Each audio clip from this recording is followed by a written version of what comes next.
Hello नमस्कार। स्वागत है आपका एक बार फिर से आपके अपने यूट्यूब चैनल विद्या जोन पर। और आज मैं आपके लिए लेकर हाजिर हूँ राजस्थान कला एवं संस्कृति में महलों से संबंधित कुछ महत्वपूर्ण प्रश्न जो राजस्थान के प्रमुख महलों से संबंधित होंगे। और काफ़ी महत्वपूर्ण प्रश्नों की आज अपन चर्चा करने वाले हैं, बिल्कुल परीक्षा पैटर्न पर आधारित होंगे। तो चलिए शुरू करते हैं आज की क्लास को। और आज की क्लास में आपके सामने है पहला प्रश्न। और प्रश्न शुरू करने से पहले मैं आपको बता देता हूं कि अगर आपने अभी तक टेलीग्राम ग्रुप ज्वाइन नहीं किया तो कर लीजिएगा। उस पर आपको समय समय पर लेटेस्ट अपडेट मिलती रहेगी।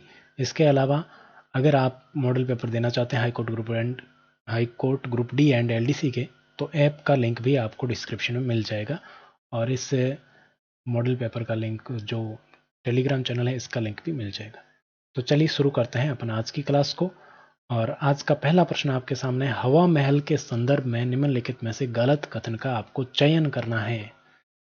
किस कथन का? गलत कथन का चयन करना है। स्पष्ट ध्यान रखें, गलत कथन ही आपको चुनना है। तो यहाँ पर आपके सामने प्रश्न क्या है? प्रश्न है हवा महल से संबंधित। ये महल भगवान श्री कृष्ण एवं राधा को समर्पित है। तो इसमें जो प्रताप मंदिर है या शरद मंदिर है पहली मंजिल पर, वो कृष्ण एवं राधा को समर्पित है। बिल्कुल ठीक बात है। इस महल की आकृति श्री कृष्ण के मुकुट के समान है। बिल्कुल सही है। और इसे 1883 ईस्वी में संग्रहालय का स्वरूप दिया गया। बिल्कुल गलत बात है। 1983 में दिया गया था। 1983 में संग्रहालय का रूप दिया गया था। और इस महल में 953 खिड़कियां, ये बिल्कुल सही बात है। तो आपका आंसर क्या हो जाएगा? सी ऑप्शन आपका बिल्कुल करेक्ट आंसर हो जाएगा। चलिए आगे बढ़ते हैं। दूसरा है, हवा महल की चौथी मंजिल का नाम क्या है? हवा महल में कुल मंजिलें कितनी हैं?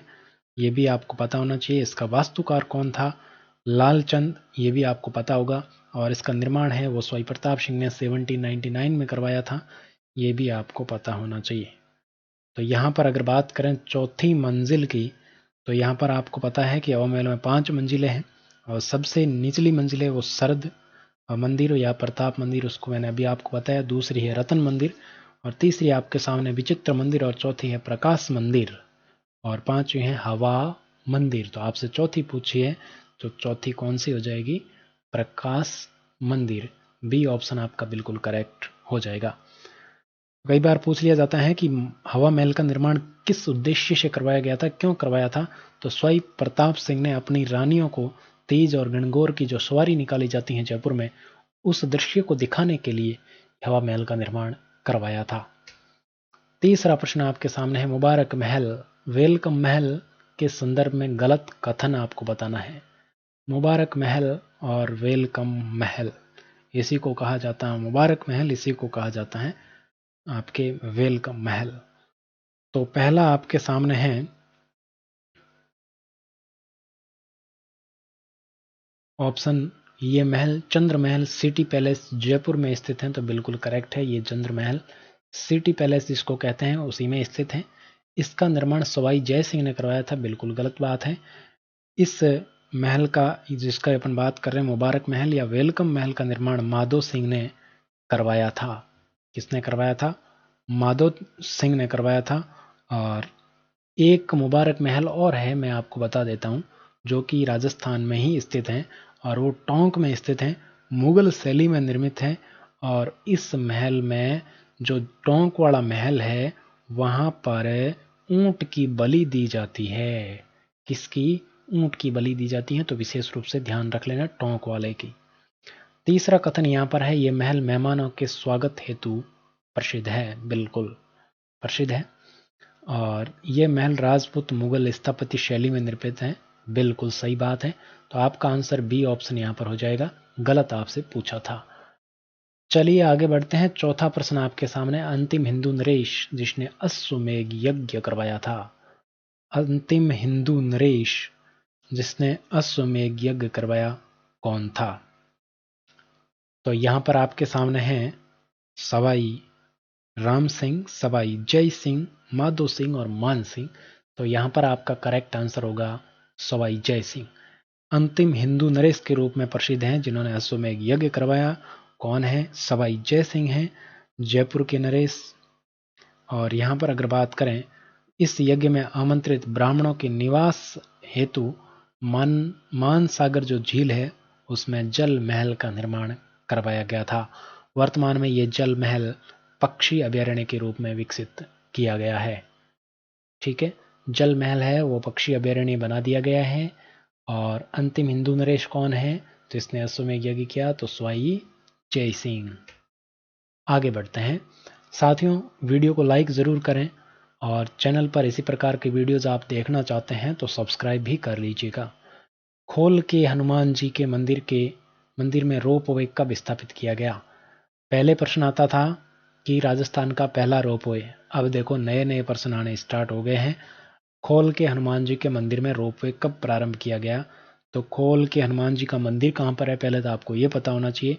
तो मैं बता देता हूँ कि ये मंदिर आपके जयपुर में स्थित है और यहाँ पर राजस्थान का चौथा और नवीनतम रोप वे शुरू किया गया है 25 मई 2019 को। बी ऑप्शन आपका बिल्कुल करेक्ट हो जाएगा। आगे बढ़ते हैं, छठा प्रश्न है, काफी सोच समझकर आपको उत्तर देना है। निम्नलिखित में सुमेलित आपको करना है, तो बहुत ही शानदार प्रश्न है यहाँ पर, सुमेलित आप कर रहे। तो यहाँ पर देखिए पहला आपके सामने ऑप्शन है सिसोदिया रानी का महल।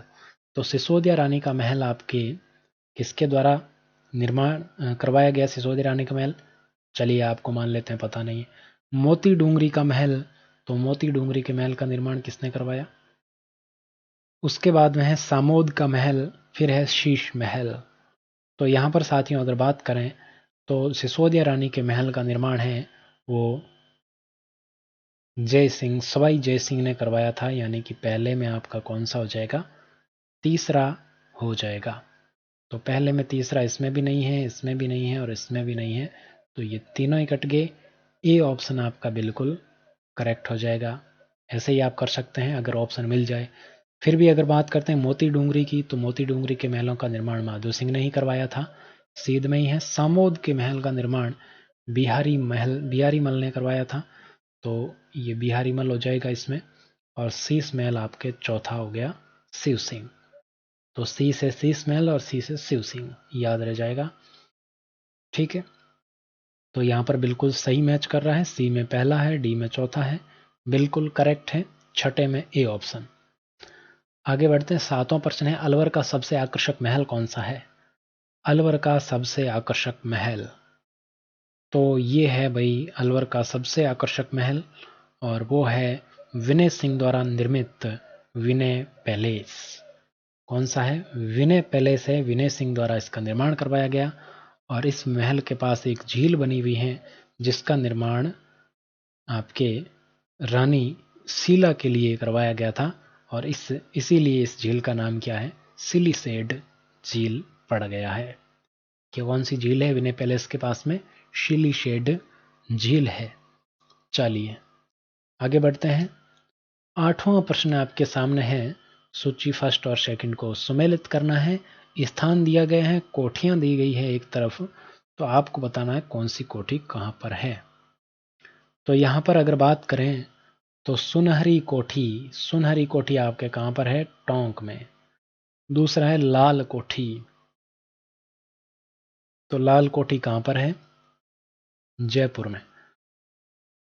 तीसरा है मृगाया महल, तो मृगाया महल आपके कहां पर है, भरतपुर में। लालगढ़ पैलेस बीकानेर में। अब लालगढ़ पैलेस हो गया बीकानेर में, तो पहले में कौन सा है, तीसरा। ए का तीसरा एक ही ऑप्शन है, और बी में चौथा बिल्कुल करेक्ट, सी में पहला, डी में दूसरा, तो बिल्कुल करेक्ट हो जाएगा आपका बी ऑप्शन यहाँ पर 8। अगला प्रश्न आपके सामने है, अल्बर्ट हॉल का उद्घाटन किसके द्वारा किया गया। अल्बर्ट हॉल का उद्घाटन किसके द्वारा किया गया। पहला ऑप्शन है प्रिंस ऑफ अल्बर्ट, दूसरा है राम सिंह सेकंड, तीसरा ऑप्शन आपके सामने एजीजी ब्रेडकोड, चौथा है इनमें से कोई नहीं। तो राम सिंह सेकंड के शासन काल में अल्बर्ट हॉल की नींव रखी गई थी, और कब रखी गई, तो 1876 ईस्वी में रखी गई, राम सिंह सेकंड के काल में। क्यों रखी गई, तो प्रिंस अल्बर्ट है वो जयपुर आ रहे थे, उन्हीं के स्वागत के लिए अल्बर्ट हॉल बनाया गया, और इसका उद्घाटन है वो हुआ था माधो सिंह के काल में, एजीजी यानी कि एजेंट टू गवर्नर जनरल ब्रेडकोड के द्वारा। किसके द्वारा, एजीजी ब्रेडकोड के द्वारा इसका उद्घाटन है किया गया। चलिए आगे बढ़ते हैं। अगला प्रश्न है, राजस्थान का भूल भुलैया किसको कहा जाता है? राजस्थान का भूल भुलैया बहुत ही शानदार है। राजस्थान का भूल भुलैया ये आपके झुंझुनू में स्थित है। और झुंझुनू में स्थित कौन सा है? खेतड़ी महल। खेतड़ी महल को राजस्थान का भूल भुलैया कहा जाता है। इसका निर्माण आपके खेतड़ी के ही शासक भूपाल सिंह ने करवाया था। किसने करवाया? भूपाल सिंह ने। और ग्रीष्मकालीन समय में निवास हेतु इसका निर्माण करवाया गया। इसे राजस्थान का दूसरा हवा महल भी कहा जाता है। क्या कहा जाता है? राजस्थान का दूसरा हवा महल। जिसको किसको? खेतड़ी के महल को। और इस महल में अजीत सिंह के काल में विवेकानंद ने इसी महल में उपदेश दिए थे, खेतड़ी के महल में, जिसे राजस्थान का भूल भुलैया कहा जाता। विवेकानंद, स्वामी विवेकानंद ने इसी महल में जो है उपदेश दिया था। 11वां प्रश्न आपके सामने है, स्वामी दयानंद सरस्वती ने अपने जीवन के अंतिम उपदेश कहाँ दिए? तो स्वामी दयानंद सरस्वती की अगर बात करें तो यहाँ पर अंतिम जीवन के उपदेश इन्होंने दिए राय का बाग पैलेस जोधपुर में। कहाँ पर? राय का बाग पैलेस जोधपुर में। और इस पैलेस का निर्माण जसवंत सिंह फर्स्ट की जो रानी थी उनके द्वारा करवाया गया, हाड़ी रानी जसवंत दे के द्वारा। और स्वामी दयानंद सरस्वती ने अपने जीवन के अंतिम उपदेश इसी भवन में यानी कि इसी पैलेस में दिए थे, राय का बाग पैलेस। और इस समय जोधपुर के शासक थे जसवंत सिंह सेकंड। निर्माण किसके द्वारा करवाया गया? जसवंत सिंह फर्स्ट की रानी जसवंत दे के द्वारा। और जब स्वामी दयानंद सरस्वती ने यहाँ पर उपदेश दिए उस समय आपके यहाँ का शासक कौन था जोधपुर का? जसवंत सिंह सेकंड। तो कंफ्यूज नहीं होना है, आपको ध्यान में रखना है। 12वां प्रश्न है, गेप सागर झील कहाँ स्थित है? तो गेब सागर झील आपके कहाँ पर स्थित है? बिल्कुल, गेब सागर झील डूंगरपुर में स्थित है। सी ऑप्शन आपका बिल्कुल करेक्ट हो जाएगा। और इस झील के किनारे यानी कि गेब सागर झील के किनारे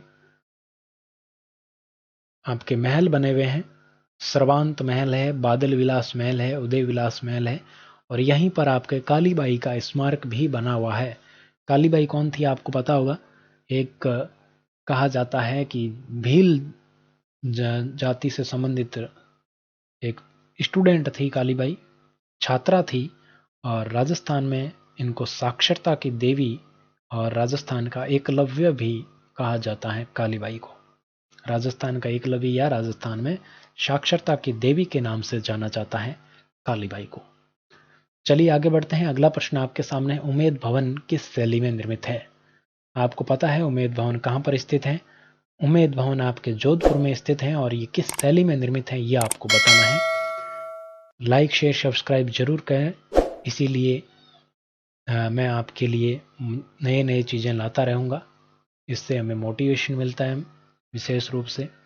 तो यहाँ पर देखिए साथियों, बात करें उमेद भवन पैलेस की, तो ये भारतीय और डच शैली के मिश्रित रूप से यानी कि इंडो डच शैली में निर्मित है। बी ऑप्शन आपका बिल्कुल करेक्ट हो जाएगा। इसका वास्तुकार आपको ध्यान में रखना है उमेद भवन पैलेस का जैकब स्टीवन। कौन है? Jacob Steven. ठीक है। 14वां प्रश्न आपके सामने है, अजीत भवन का निर्माण किसने करवाया था? तो अजीत भवन का निर्माण आपके जोधपुर के प्रधानमंत्री सर अजीत सिंह ने करवाया था, जो कि यहाँ पर ऑप्शन में नहीं है। तो ये तीनों ही गलत हो जाएंगे। आपका आंसर होगा डी, इनमें से कोई नहीं। और इसका आपको सही आंसर याद रखना है, अजीत सिंह जोधपुर के प्रधानमंत्री थे। चलिए आगे बढ़ते हैं। 15वां प्रश्न है, एक थम्बिया महल कहाँ स्थित है? एक थम्बिया महल कहाँ स्थित है? तो ये अभी अपन ने बात की थी गेब सागर झील की, उसी के किनारे बना हुआ है एक थम्बिया महल, जिसका निर्माण शिव सिंह के द्वारा करवाया गया, एक थम्बिया महल का। और यह एक थम्बिया महल अभी अपन ने बात की गेब सागर झील की, कहाँ पर थी? तो वो थी डूंगरपुर में। तो बिल्कुल करेक्ट आंसर हो जाएगा आपका डूंगरपुर, सी ऑप्शन। अगला प्रश्न है, पिछोला झील उदयपुर का निर्माण किसने करवाया? तो साथियों, पिछोला झील का नाम से ही पता चल रहा है कि महाराणा लाखा के शासनकाल में एक बंजारे के द्वारा इस झील का निर्माण करवाया गया था और उस बंजारे का नाम था पिच्छू बंजारा। किसके शासनकाल में? राणा लाखा के शासनकाल में। अगला प्रश्न बहुत ही महत्वपूर्ण है और 1857 की क्रांति के दौरान स्वरूप सिंह द्वारा अंग्रेज परिवारों को कहाँ ठहराया गया था, पूछा गया, कई बार पूछा गया प्रश्न है। तो ये आपके बिल्कुल करेक्ट हो जाएगा। यहाँ पर कौन सा? आपको पता होगा कि पिछोला झील के किनारे दो महल बने हुए हैं, एक जगनिवास महल और एक जगमंदिर महल। तो यहाँ पर आपको ध्यान रखना है 1857 की क्रांति में नीमच के 40 अंग्रेज परिवारों और मेजर सावर्स सहित स्वरूप सिंह के द्वारा इनको शरण दी गई। उसमें मेजर सावर्स भी उदयपुर का जो उसको क्या कहते हैं पॉलिटिकल एजेंट था वो मेजर सावर्स, और उनके साथ था 40 अंग्रेज परिवार। उन सभी को यहाँ पर शरण दी गई स्वरूप सिंह के द्वारा। मेवाड़ के शासक उस समय थे और इनको जो शरण दी गई वो जग मंदिर महलों में दी गई। ए ऑप्शन यहाँ पर बिल्कुल करेक्ट होगा। ध्यान रखना जगनिवास और जग मंदिर दोनों आपको नहीं करना है। अगला प्रश्न आपके सामने है, निम्नलिखित में से राजमहल के जनाना महलों में शामिल नहीं है। राजमहल के जनाना महल में शामिल नहीं है। तो बिल्कुल आपके श्रृंगार महल, नक्कारा महल दोनों ही जनाना महल है, जबकि मोती महल है वो मर्दाना कक्ष है। मोती महल कौन सा है? ये मर्दाना यानी कि जेंट्स रूम है, और श्रृंगार महल और नकारा महल लेडीज रूम है। याद रहेगा। चलिए आगे बढ़ते हैं। तो आपका आंसर क्या होगा? आपका आंसर होगा बी ऑप्शन। आपसे पूछा जा रहा है जो शामिल नहीं है, तो बी आपका आंसर हो जाएगा। 19वां प्रश्न है, जयपुर की मुकुटमणि किस महल को कहा जाता है? जयपुर का मुकुटमणि बहुत ही शानदार प्रश्न है, पूछा गया प्रश्न है। तो इस महल का निर्माण प्रारंभ किसने करवाया? तो सज्जन सिंह ने करवाया, लेकिन इसका पूर्ण कार्य है वो फतेह सिंह ने करवाया। और इस महल को आपके वाणी विलास महल और मानसून पैलेस भी कहा जाता है।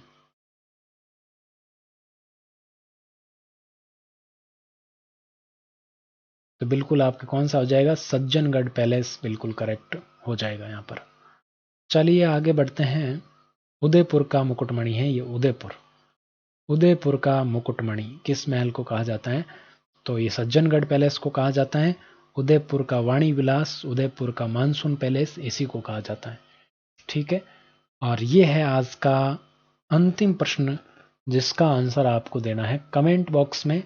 और ये प्रश्न है, निम्नलिखित में से डीग जल महलों में सबसे बड़ा महल कौन सा है? जल महलों की नगरी डीग को कहा जाता है, भरतपुर की डीग को। और ये सबसे बड़ा कौन सा है ये आपको बताना है। डीग में मैं आपको कुछ बातें बता देता हूँ यहाँ पर कि डीग में जो महलों का निर्माण है वो सूरजमल जाट के द्वारा करवाया गया था। अगली क्लास में मैं कुछ प्रश्न और लेकर आऊँगा महलों से संबंधित, वो और भी महत्वपूर्ण होंगे। तब तक बने रहिएगा मेरे साथ में इसी चैनल पर, और मिलते रहेंगे आपको बेहतर कंटेंट मेरे साथ में। तो इसका आंसर आपको कमेंट बॉक्स में देना है 20वें प्रश्न का। Thank you so much. मिलते हैं नेक्स्ट क्लास में। आज के लिए इतना ही। टेलीग्राम पर जुड़ना चाहें तो ये लिंक आपके सामने है। Thank you, bye.